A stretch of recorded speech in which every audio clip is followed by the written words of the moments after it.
Bismillahirrahmanirrahim. Alhamdulillahirabbil alamin. Wassalatu wassalamu ala asyrafil mursalin Sayyidina wa maulana Muhammadin wa ala alihi wa sahbihi ajmain. Qala Syekhul Musannifu rahimallahu ta'ala wa tamanna bihi wa bi ulumihi fid dharain amin. Bismillahirrahmanirrahim. Waj'al fiha ihlijat taubati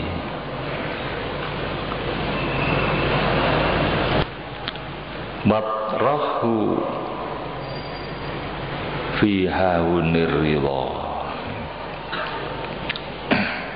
Hadirin hadirat, mustami'in mustami'at rahimakumullah. Alhamdulillah, pada malam hari ini kita masih diberikan kesempatan oleh Allah untuk menambah bekal-bekal kita hidup di alam baka nanti, yaitu dengan menjalankan perintah Allah, ibadah. Setelah kita menjalankan salat maghrib, kita ikuti bersama, yaitu pengajian majelis taklim melalui Masjid Agung Jami' Malang ini. Pengajian kita pada malam Sabtu yang lalu, yaitu makalah yang ke-16, berasal dari seorang ulama besar, Sayyid Hasan Basri rahimahullah.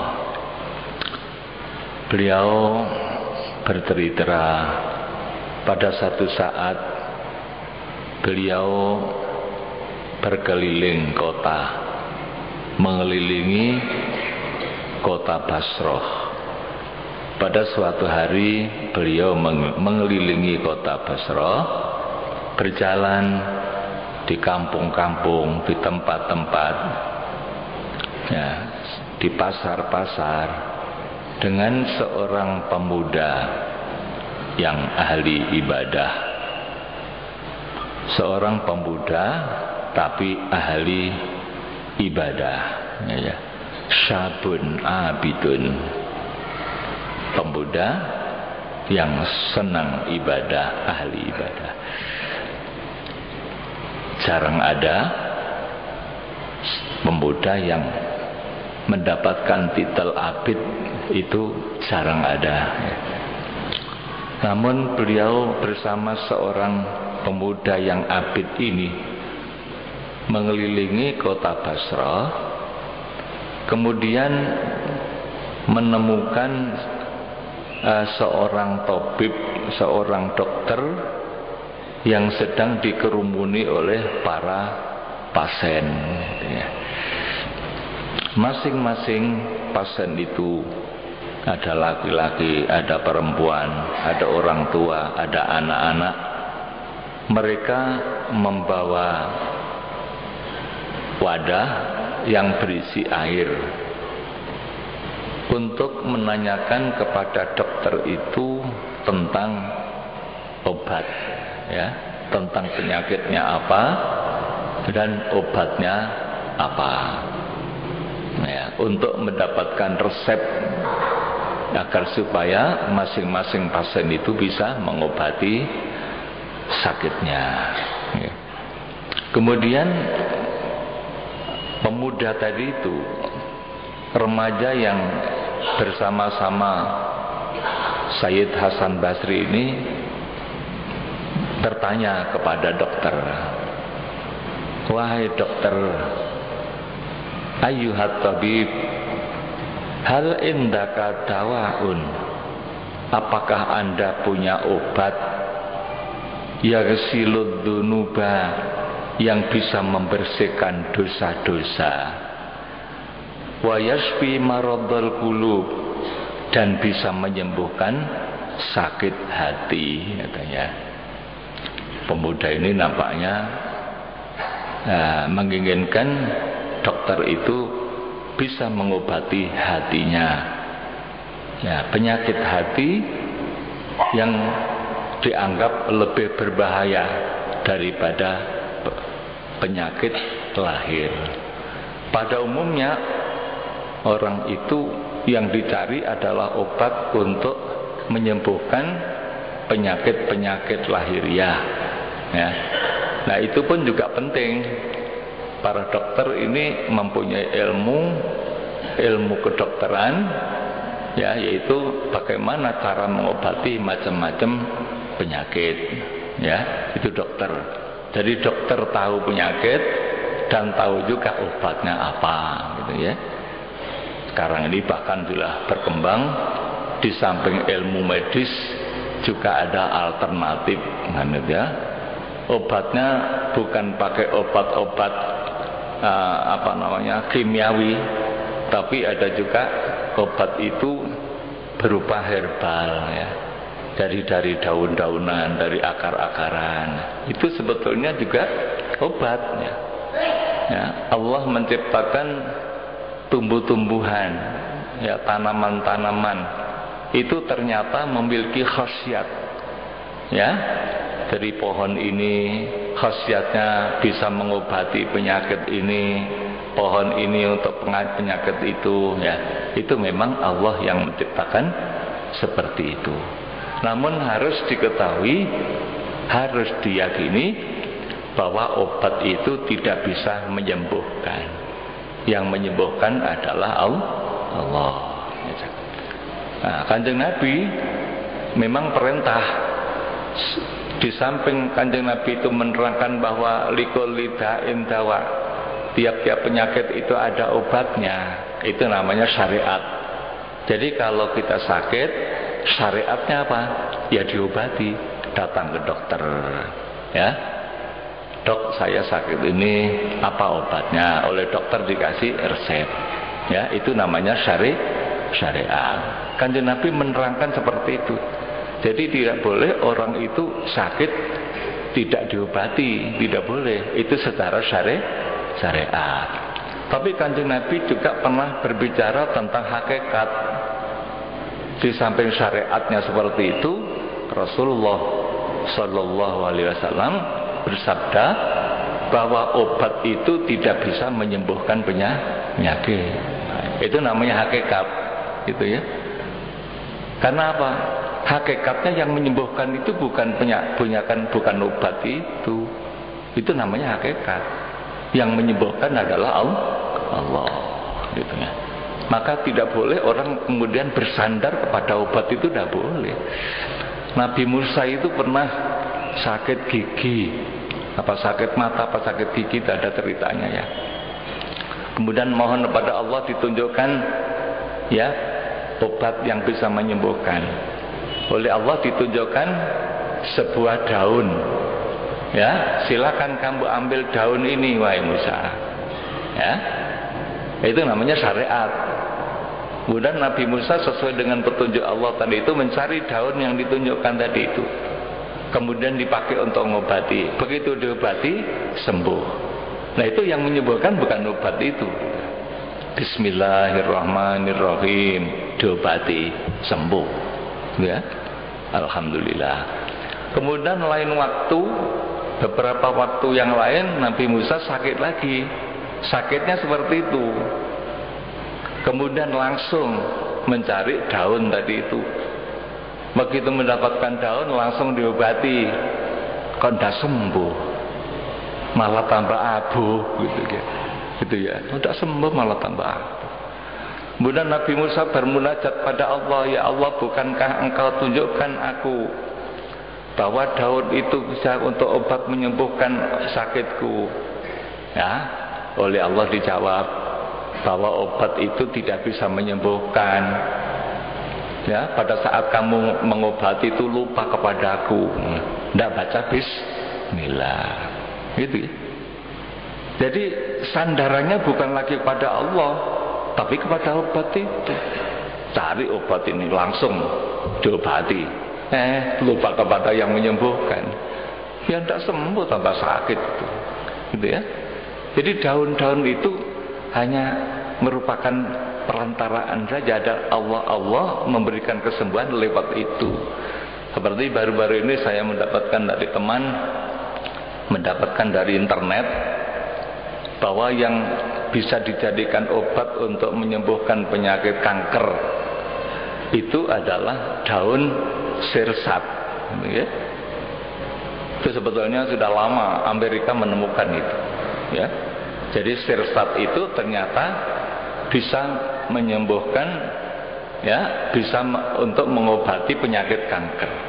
Ada 8 jenis penyakit kanker yang bisa disembuhkan lewat daun sirsat ini. Mudah itu ya. Nah, tapi oleh Amerika disembunyikan karena rahasia perusahaan itu ya. Rahasia perusahaan disembunyikan. Tapi akhir-akhir diketemukan oleh Jepang. Jepang menemukan, Cina juga menemukan hal yang sama. Akhirnya diumumkan kepada seluruh dunia itu. Nah ya, jadi Jepang dan Amerika itu niatnya baik, yaitu supaya umat manusia di dunia ini mendapatkan obat yang bisa menyebabkan sembuhnya penyakit kanker, ya. Nah, kemudian di situ juga dimuat oleh majalah Trubus, ya. Majalah Trubus juga menyebutkan itu memang benar. Ya. Ada orang yang memakai ini daun sirsat itu, ya, 10 kali minum sudah habis penyakitnya, sudah sembuh gitu ya.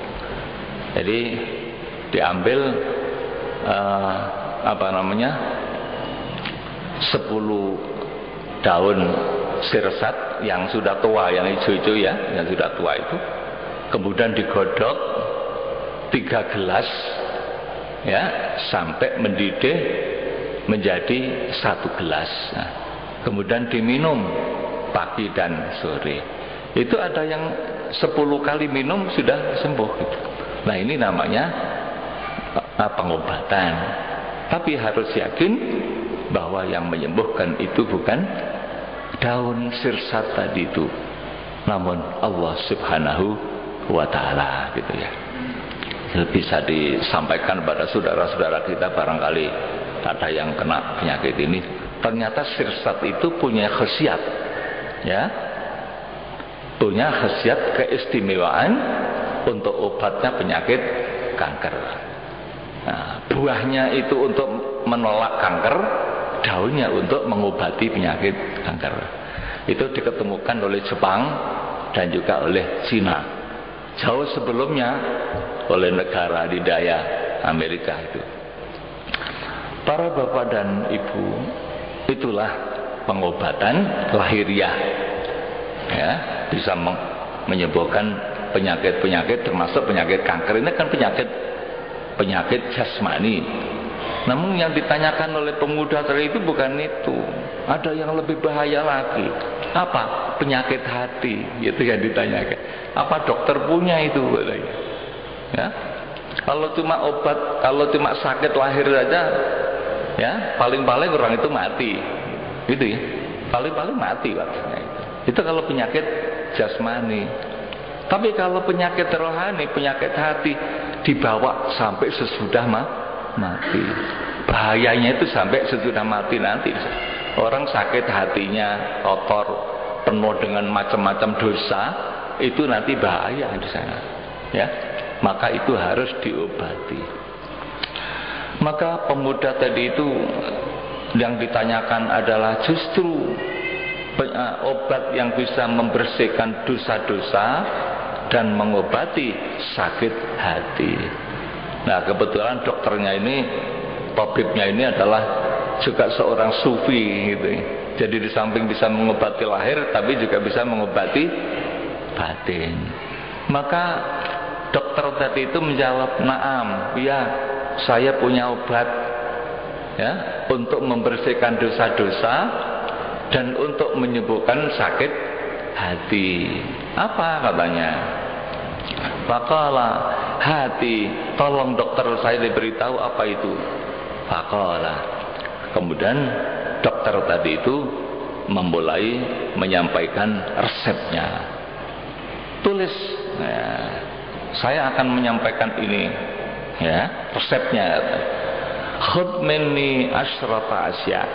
Ada 10 hal. Ambil itu 10 hal ini, ya. 10 macam ini merupakan resep untuk mengobati hati dan membersihkan dosa, katanya. Apa itu?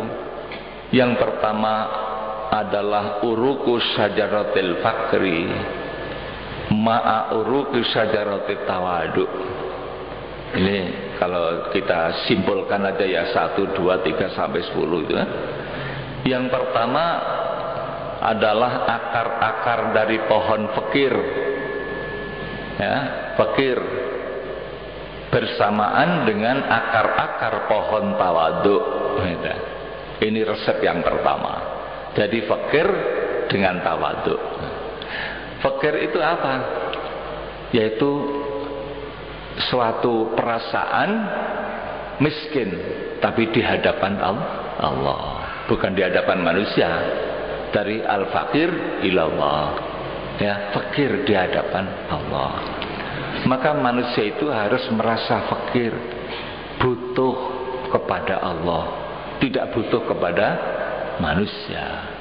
Jangan merasa kaya, karena yang maha kaya itu hanya Allah. Kita ini tidak punya apa-apa, ya, kita ini tidak punya apa-apa, miskin, fakir, tapi di hadapan Allah. Maka kita tidak boleh merasa kaya, sepertinya tidak butuh kepada Allah. Orang yang tidak berdoa itu namanya orang sombong, sepertinya tidak butuh kepada Allah. Itu contohnya, ya. Jadi kita taat kepada Allah, ya, kita karena butuh kepada Allah sebagai hamba Allah. Hamba itu kan budak, ya. Ya, gambarannya budak itu adalah para pegawai, ya, para pembantu raja, ya, yang diperintah oleh raja untuk mengerjakan sesuatu apapun. Maka raja itu adalah orang yang kuasa, ya, sedangkan hamba orang yang miskin. Raja orang yang kaya, hamba adalah orang yang miskin, selalu butuh kepada raja. Manusia ini adalah hamba Allah. Maka orang yang merasa miskin di hadapan Allah disebut hamba Allah, merupakan pangkat yang sangat tinggi, yaitu apabila orang itu menghambakan diri kepada Allah. Maka Nabi Muhammad itu di samping Rasulullah, beliau juga Abdullah, ya. Wa asyhadu an la ilaha illallah wa asyhadu anna Muhammadan abduhu wa rasuluh. Ya, saya menyaksikan bahwa tiada Tuhan yang wajib disembah selain Allah, dan saya menyaksikan bahwa Nabi Muhammad itu adalah hamba Allah dan Rasul Allah. Hanya saja bedanya, kalau hamba ini, abdu ini bisa dicapai oleh semua orang, ya. Sedangkan Rasul tidak. Jadi Rasul itu hanya dipilih oleh Allah. Tapi kalau hamba Allah, semua orang bisa menjadi hamba. Maka orang itu harus berusaha untuk menjadi hamba Allah. Barang siapa yang bisa menjadi hamba Allah yang benar-benar, maka oleh Allah akan diangkat derajatnya. Orang itu orang yang dimuliakan oleh Allah, gitu ya. Maka yang pertama, kata dokter tadi itu, yang bisa mengobati hati dan menghilangkan dosa-dosa itu adalah al-faqru, rasa, ya, miskin di hadapan Allah. Kemudian yang kedua tawadu, ya, tawadu itu rendah diri di hadapan Allah. Kalau di hadapan manusia, tawadu itu rendah hati, Jadi tidak sombong, kebalikan daripada takabur, ya. Jadi lebih-lebih di hadapan Allah harus tawadhu, ya. Di dalam syariat tawadhu itu dilaksanakan ketika kita sholat, yaitu ketika sujud. Sujud itu kening kita taruh di lantai tempat kaki berdiri, ya. Jadi wajah kita yang sangat kita muliakan itu, wajah itu bagian tubuh yang paling mulia, ditaruh di tempat kaki, itu sujud. Maka itu adalah gambaran dari tawadhu kepada Allah. Maka keadaan yang paling dekat antara hamba dengan Allah itu adalah ketika sujud. Maka ketika sujud itu setan tidak bisa menggoda. Setan tidak bisa menggoda ketika orang itu sujud, ya. Bahkan ada hadis menerangkan setan itu lari sambil menangis, ya. Saya dulu diperintah sujud tidak mau, berarti sombong gitu. Maka masuk neraka. Sedangkan orang itu diperintah sujud mau, maka dia akan masuk surga. Itu setan sambil lari. Nah, sedangkan di luar sujud, maka setan itu dengan leluasa menggoda kita, ya. Ini sangat-sangat berbahaya, ya. Manusia sangat-sangat berbahaya kalau tidak tawadhu kepada Allah. Masing-masing orang ini ada setannya. Mungkin bukan hanya satu dua, setiap orang itu ada setannya, berpuluh-puluh setan. Ya, ada cerita pada zaman Bani Israel dulu, ada orang berpuasa selama 70 tahun. Ya, puasa selama 70 tahun. Ya, kemudian setiap tahun itu dia tidak puasa hanya 6 hari. Hanya 6 hari. Yang lain itu seluruhnya dipakai untuk puasa selama 70 tahun. Apa yang ia cari? Apa yang ia minta? Dia minta kepada Allah, ya Allah, tunjukkan kepadaku bagaimana setan itu bisa menguasai manusia. Ada? Jadi ingin ditunjukkan, ingin nampak, ingin melihat setan. Bagaimana setan itu menggoda manusia. Tapi selama 70 tahun itu oleh Allah tidak dikabulkan. Biarkan aja, tidak dikabulkan apa permintaannya sampai 70 tahun. Kemudian dia sadar, untuk apa saya berpayah-payah, ya toh, ingin melihat setan menggoda manusia sampai saya puasa 70 tahun, oleh Allah tidak dikabulkan. Kalau begitu lebih baik saya akan membersihkan diri saya, ya. Saya akan mensucikan hati saya, membersihkan diri saya dengan taat kepada Allah SWT. Gitu ya. Nah, kemudian setelah dia menyadari seperti itu, ya, maka Allah mengutus seorang malaikat turun. Ya fulan, aku diutus oleh Allah untuk datang kepada Anda, bahwa apa yang Anda katakan tadi itu, itulah yang disukai oleh Allah. Allah senang kepada kamu dengan kata-kata yang terakhir itu. Itu ya.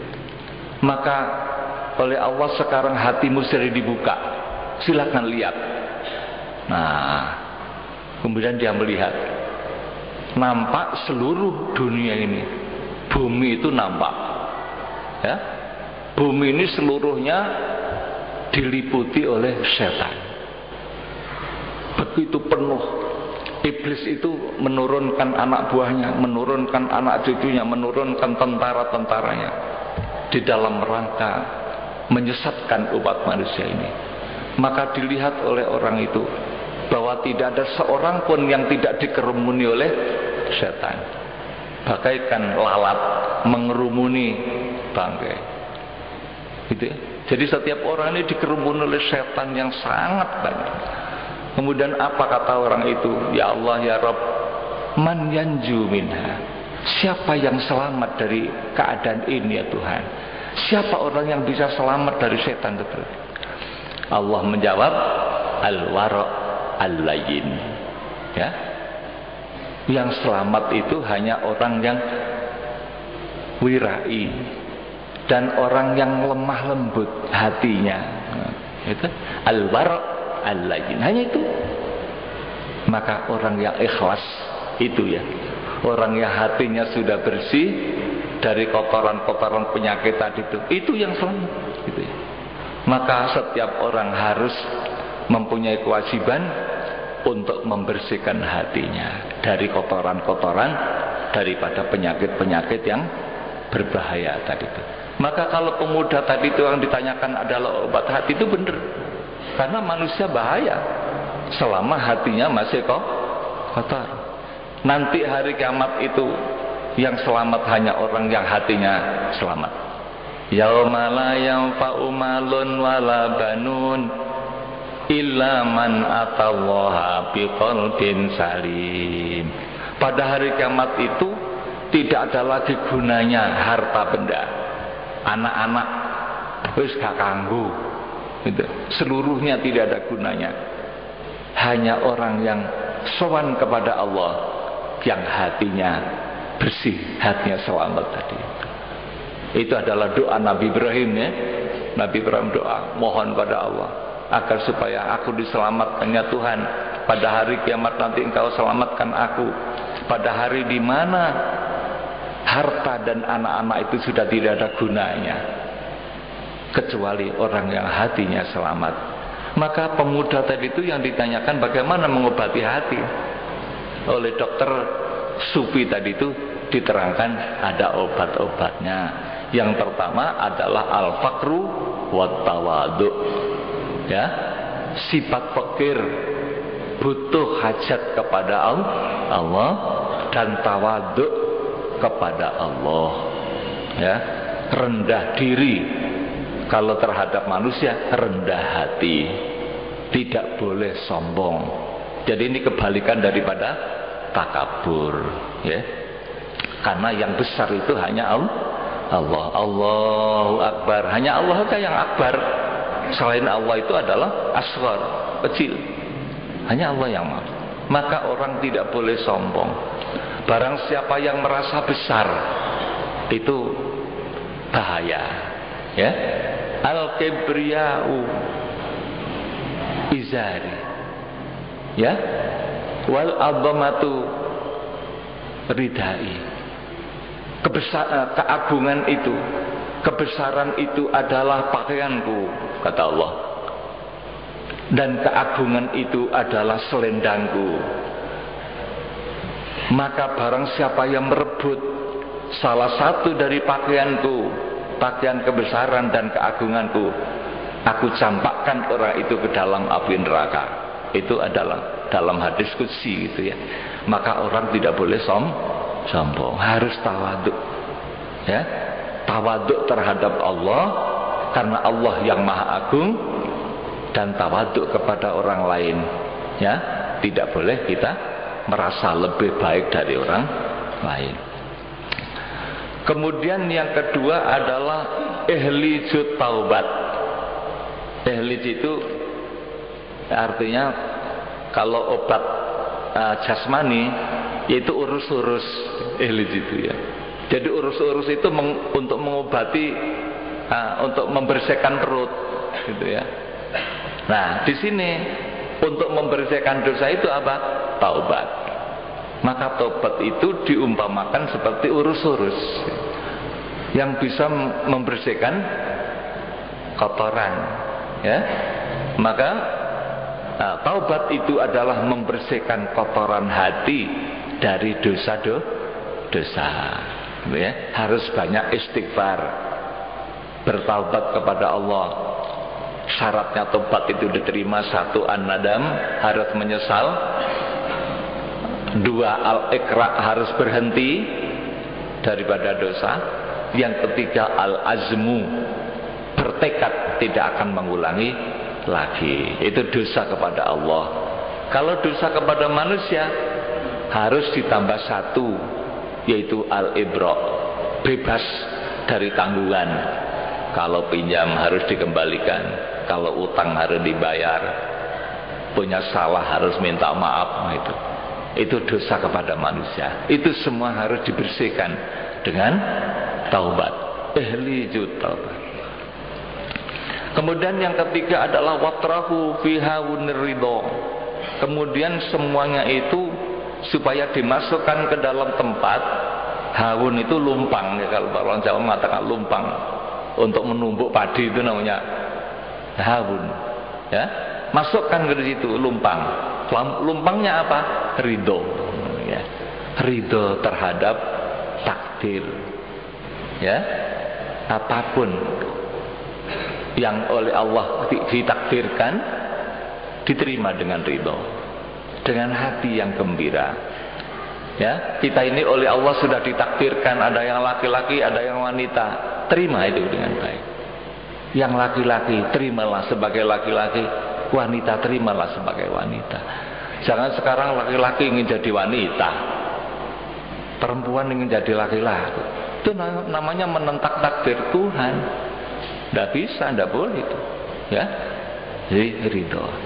Kemudian oleh Allah manusia itu diberikan takdir, ada yang baik, ada yang buruk. Takdir baik misalnya kaya, takdir buruk misalnya miskin. Ada orang yang kaya banyak harta, ada yang sedikit orang miskin. Itu namanya takdir Allah, harus diterima, ya, dengan keridhaan Allah. Karena Allah Maha bijaksana, bahwa manusia ini tidak semuanya kaya dan tidak semuanya miskin, tapi ada yang kaya, ada yang miskin. Supaya apa? Bantu membantu, ya. Sebab orang kaya ini tidak bisa kaya kalau tidak dibantu oleh yang miskin. Mana mungkin orang kaya itu mengerjakan pekerjaan yang berat-berat, membangun rumah tingkat 3, tingkat 5. Siapa itu yang jadi tukang bisa naik ke bangunan yang tinggi kalau bukan orang miskin? Jadi miskin itu adalah dikehendaki oleh Allah supaya mengerjakan pekerjaan yang berat itu. Siapa yang mau menjadi pasukan kuning yang tugasnya membersihkan kota ini dari sampah-sampah? Apa orang kaya? Tidak ada. Kita aja barangkali tidak mau itu. Maka oleh Allah dikasih orang miskin itu. Itu dibutuhkan semua. Itulah namanya kebijakan. Maka terimalah itu semua, ya. Apalagi kalau miskin semua, tambah susah ini, ya. Jadi ada yang kaya, ada yang miskin, ya. Kemudian ada yang sehat, ada yang sakit. Itu pun juga takdir Allah SWT semua. Terima itu dengan keridhaan hati. Semua adalah kehendak Allah. Itu obat, hatinya akan terobati. Jadi orang yang ridho itu hatinya akan terobati. Ya sudah, apa katanya Allah, enak sudah. Itulah sebabnya kalau kita mendengarkan atau kena musibah supaya ingat Allah, supaya mengucapkan kata-kata inna lillahi, kita ini adalah milik Allah. Katanya kalau sudah milik Allah, mau diapakan kita itu? Ya terserah Allah. Wa inna ilaihi raji'un, kita ini akan kembali semuanya pada Allah. Maka dengan ungkapan kata-kata disertai dengan hati yang ridho, maka hatinya orang itu terobati, ya, bisa sembuh daripada sakitnya, ya. Kalau tidak ridho, ngunek-ngunek, ngumel-ngumel, muring-muring, yo fokus ya Allah, Gusti Allah malah dilokno itu. Kok mau marah sama Tuhan, ya.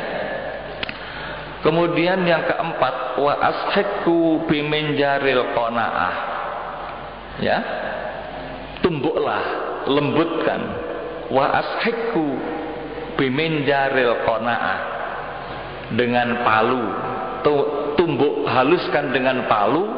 Palunya apa? Qanaah. Qanaah itu neriman, nerimo ing pandum. Dikasih banyak, alhamdulillah. Dikasih sedikit, ya, sabar. Itu namanya qanaah. Diterima apa adanya. Jadi qanaah itu bagaikan palu untuk menghaluskan obat-obat tadi itu. Kemudian yang kelima, waj'alhu fi qidrit tuqa, Kalau sudah lembut, sudah dijadikan tepung, sudah lembut, maka masukkan ke dalam belanga, masukkan ke dalam kendil belanga untuk digodok. Kata dokter tadi itu ya. Jadi ini diumpamakan seperti campuran-campuran tadi itu supaya dimasukkan ke dalam belanga. Belanganya apa? Belanganya adalah at-tuqa, takwa kepada Allah. Ya? Belanganya merupakan wadah. Takwa itu adalah belanga untuk menggodok campuran-campuran itu. Kemudian wasabba alaihi ma'al haya. Kemudian setelah dimasukkan semuanya, kemudian dikasih air, dituangkanlah air. Airnya apa? Ma'ul haya, malu kepada Allah. Jadi di samping takwa kepada Allah, takut kepada Allah, malu kepada Allah. Ya, malu dalam arti apabila berbuat dosa, malu kepada Allah. Berbuat kesalahan karena Allah Maha melihat, Allah Maha mendengar. Apa yang saya ucapkan didengar oleh Allah, apa yang saya lakukan dilihat oleh Allah. Kalau sampai melakukan kesalahan, malu. Dan malunya kepada Allah. Lah orang yang malu kepada Allah, di mana saja dia itu akan selalu baik. Ya, takut, malu mengerjakan perbuatan dosa. Ya, jadi sudah 6 obat yang disampaikan oleh dokter tadi itu.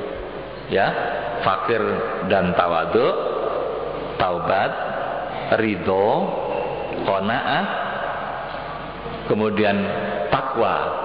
Yang keenam adalah al-haya.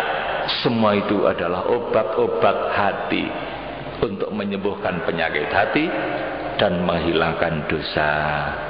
Insyaallah yang ke-7 sampai 10 kita lanjutkan pada pengajian yang akan datang.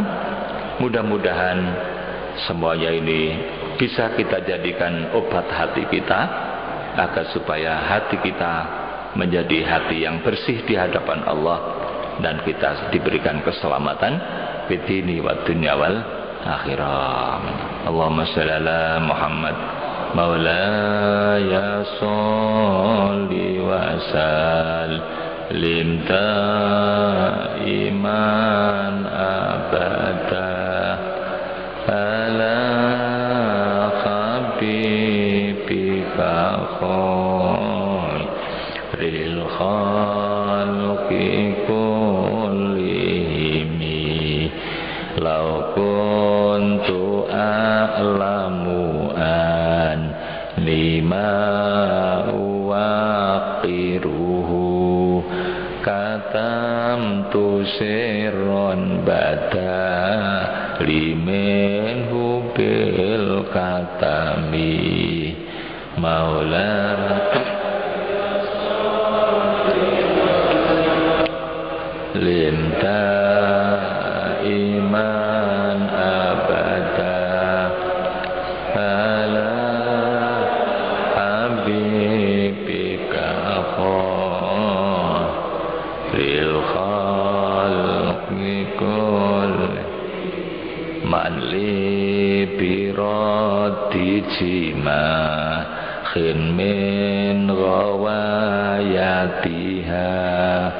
kama yuradu jima khul khayli bil ujumi maula ya sholli wa sallim iman abada